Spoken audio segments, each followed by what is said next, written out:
ଜଣେ ସନ୍ନ୍ୟାସୀ ଗୋଟିଏ ଗାଁରୁ ଅନ୍ୟ ଗୋଟିଏ ଗାଁକୁ ଯିବା ସମୟରେ ଦେଖିଲେ ଜଣେ ଯୁବକ ଲୁହଭରା ଆଖିରେ ମନ ଦୁଃଖ କରି ବସିଛି।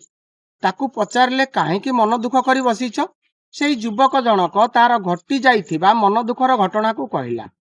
ସନ୍ନ୍ୟାସୀ କହିଲେ, ଏସବୁ ଭୁଲିଯାଅ। ସେଇ ଯୁବକ ଜଣକ ଉତ୍ତର ଦେଲେ, କିଛି ବି ଭୁଲି ହେଉନାହିଁ।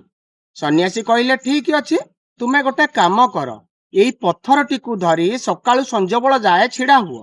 ଯୁବକ ଜଣକ ମଧ୍ୟ ସେଇଆ କଲେ। ଧୀରେ ଧୀରେ ସମୟ ଗଡି ଚାଲିଲା। ଯୁବକର ହାତ ଦରଜ ହେଲା। ଯେତେ ସମୟ ଗଡି ଚାଲିଲା ଯୁବକର ହାତ ବେଶୀ ବେଶୀ ଦରଜ ହେଲା। ସଞ୍ଜ ବେଳକୁ ସେଇ ଦରଜ ଯୋଗୁ ଯୁବକର ଶରୀର ଅସୁସ୍ଥ ହୋଇ ପଡିଲା। ସନ୍ନ୍ୟାସୀ ମଧ୍ୟ ଆସି ପହଞ୍ଚି କହିଲେ, ଯେତେ ତୁମ ମନ ଦୁଃଖର ଘଟଣା ମନେ ପକାଇବ ସେତେଟା ଶରୀର ଅସୁସ୍ଥ ରହିବ। ଯିଏ ଗଲା ତାକୁ ଭୁଲି ଯାଅ, ଯିଏ ଛୋଟ ମନ କରି ଯାଇଛି ତାକୁ ବି ଭୁଲି ଯାଅ, ଯାହା ଘଟି ଯାଇଛି ତାକୁ ବି ଭୁଲି ଯାଅ।